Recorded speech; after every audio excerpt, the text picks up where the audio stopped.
साथियों, बीजेपी सरकार ने गरीबों की एक और चिंता का समाधान किया। हमारी सरकार मेडिकल से लेकर इंजीनियर तक की पढ़ाई स्थानीय भाषा में कराने पर जोर दे रही है। इससे गांव गरीब के युवाओं को विशेष लाभ होगा।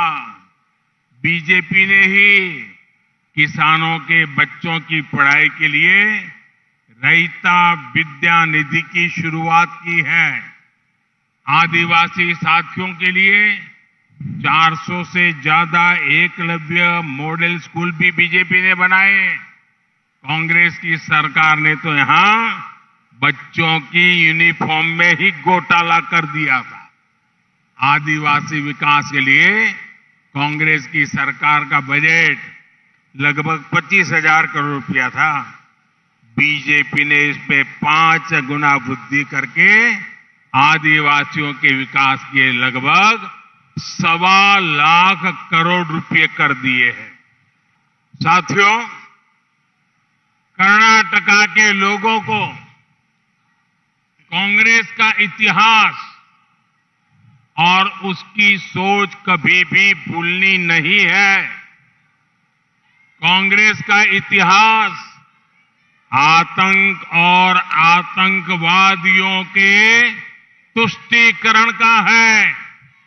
जब दिल्ली में बाटला हाउस एनकाउंटर हुआ तो कांग्रेस की सबसे बड़ी नेता की आंखों में आतंकियों के मर जाने की खबर सुनकर आंसू आ गए थे। जब सर्जिकल स्ट्राइक हुए, जब एयर स्ट्राइक हुई, तो कांग्रेस ने देश की सेनाओं के सामर्थ्य पर ही सवाल खड़ा कर दिया। यहां कर्नाटक में तो आप लोगों ने देखा है कांग्रेस कैसे आतंक को बढ़ावा देती रही है। कांग्रेस ने कर्नाटक को आतंकियों के रहमो करम पर छोड़ दिया था। ये बीजेपी ही है जिसने आतंकवाद की कमर तोड़ी है, तुष्टीकरण का खेल बंद किया है। समृद्ध कर्नाटका के लिए, कर्नाटका को नंबर 1 बनाने के लिए कर्नाटका का सुरक्षित होना उतना ही जरूरी है। आतंक को बढ़ावा देने वाली कांग्रेस, जेडीएस यहां कभी निवेश नहीं बढ़ा सकती। आतंक को बढ़ावा देने वाली कांग्रेस, जेडीएस यहां कभी नौजवानों के लिए नए अवसर नहीं बना सकती। साथियों, अक्सर कोई कंपनी बाजार में अपना कोई सामान लाती है तो साथ ही वो एक वारंटी भी देती है और कंपनी ये भी कहती है कि वारंटी खत्म होने के बाद कंपनी की कोई जिम्मेदारी नहीं होगी। कांग्रेस ने भी अपनी वारंटी खो दी है। कांग्रेस की वारंटी खत्म हो चुकी है। कांग्रेस विश्वसनीयता खो दी है। ऐसे में बिना वारंटी वाली कांग्रेस की गारंटी भी उतनी ही झूठी है और ये झूठी गारंटियों का कांग्रेस का ट्रैक रिकॉर्ड बहुत पुराना है।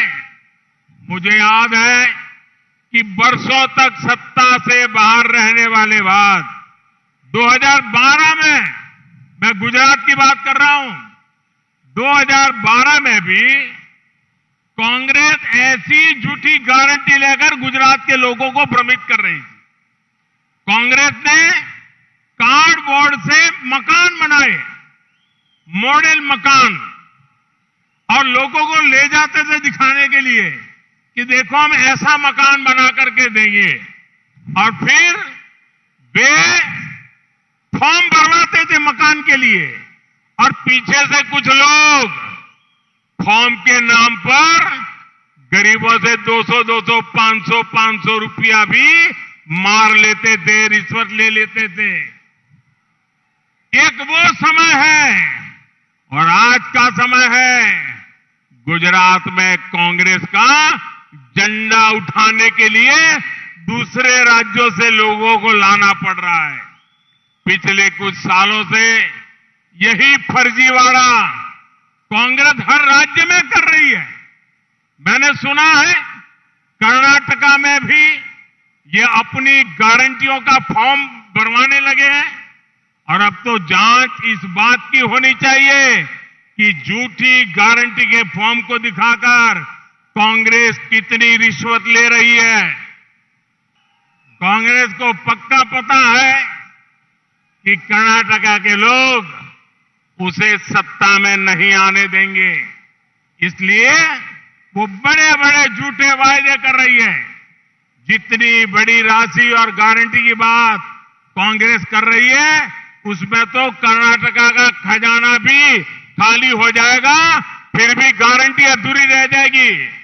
इसलिए ऐसी गारंटी सिर्फ बोलने के लिए है, बोली जा रही है। ये गारंटी अगर पूरी करनी है तो राज्य के विकास के सारे काम बंद कर देने पड़ेंगे। आपके बच्चों के भविष्य के पैसे वो खा जाएंगे, खर्च कर देंगे। इसके लिए एक काम कांग्रेस और करेगी। कांग्रेस भाजपा की सारी योजनाओं को रिवर्स गियर में डाल देगी। गरीब कल्याण की योजनाएं बीजेपी ने शुरू की है, उन्हें कांग्रेस बंद करने में तैयारी में है। भाइयों और बहनों, बीजेपी विकसित कर्नाटका का रोड मैप लेकर आपसे आशीर्वाद मांग रही है, लेकिन कांग्रेस के पास दो ही मुद्दे हैं। एक तो वो रिटायरमेंट के नाम पर वोट मांग रहे हैं, आखिरी बार सीएम बना दो, ये उनका घोषणा पत्र है। कांग्रेस का दूसरा एजेंडा है गाली देकर लोगों को भड़काओ। कभी कांग्रेस ओबीसी समाज को गाली दे रही है, कभी लिंगायत समुदाय को गाली दे रही है। मुझे तो 90 से ज्यादा गालियां दे चुके हैं और सेंचुरी की तरफ बढ़ रहे हैं। इस क्षेत्र के लोगों ने तो एस निजलिंगप्पा जी का काम करीब से देखा है। कांग्रेस ने तो निजलिंगप्पा जी को भी नहीं छोड़ा था। उनका अपमान करने वाली कांग्रेस गालियों की सेंचुरी बना सकती है। भाइयों और बहनों, हिंदुस्तान के हर कोने में से कांग्रेस के भ्रष्टाचार काल को जड़ मूल से उखाड़ के फेंकना है और विकसित भारत के अमृत काल को हिंदुस्तान के हर कोने में लाना है। कर्नाटका से भी भ्रष्टाचार काल जाना चाहिए और कर्नाटक में अमृत काल लाना है। आजादी के 100 वर्ष होंगे तब विकसित भारत बनाना, ये हमारा संकल्प है। ये संकल्प तभी सिद्ध होगा जब कर्नाटका में बीजेपी की पूर्ण बहुमत की सरकार होगी। आपको 10 मई को कमल के निशान पर बटन दबाना है। आपको याद रखना है, ई बारिया निर्धारा, ई बारिया निर्धारा, ई बारिया निर्धारा। आपको बूथ बूथ तक घर जाना है। जाएंगे, हर एक बूथ में जाएंगे, हाथ ऊपर करके बताए जाएंगे, घर घर जाएंगे, हर मतदाता को मिलेंगे, बीजेपी को वोट देने के लिए कहेंगे, ज्यादा से ज्यादा मतदान कराएंगे, बूथ को जीत करके लाएंगे। एक भी बीत हारेगा नहीं ना, पक्का जीतेंगे।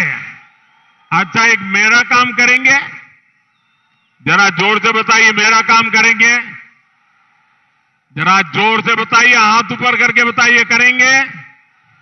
अच्छा, अपने मोबाइल की फ्लैश लाइट लगा के बताइए, मेरा काम करेंगे। अपने मोबाइल फोन की फ्लैश लाइट जला के बताइए, एक मेरा काम करेंगे, मेरा पर्सनल काम करेंगे, पक्का करेंगे तो जरा ध्यान से सुन लीजिए क्या काम करने का। घर घर जाइएगा, सभी मतदाताओं को नमस्कार कीजिएगा और उनको कहिएगा, उनको बताना है, सुन लीजिए, हर मतदाता को कहना है, आपके सेवक दिल्ली से मोदी जी आए थे और मोदी जी ने आकर के आपको नमस्कार भेजा है, आपको प्रणाम कहा है। क्या कहेंगे? घर घर जाकर के मेरा नमस्कार कहेंगे, घर घर जाकर के मेरा प्रणाम कहेंगे। आप सबको जब मेरा नमस्कार कहेंगे, आप सबको जब मेरा प्रणाम कहेंगे, तो लोग मुझे आशीर्वाद देंगे। वो आशीर्वाद मेरी ताकत बन जाता है और उस ताकत से मैं दिन रात लोगों की सेवा कर सकता हूं, कर्नाटका की सेवा कर सकता हूं। इसलिए घर घर जाएंगे, जोर से बोलिए जाएंगे, हाथ ऊपर कर करके बोलिए जाएंगे, मेरा प्रणाम पहुंचाएंगे। बोलो भारत माता की, भारत माता की, भारत माता की। धन्यवाद।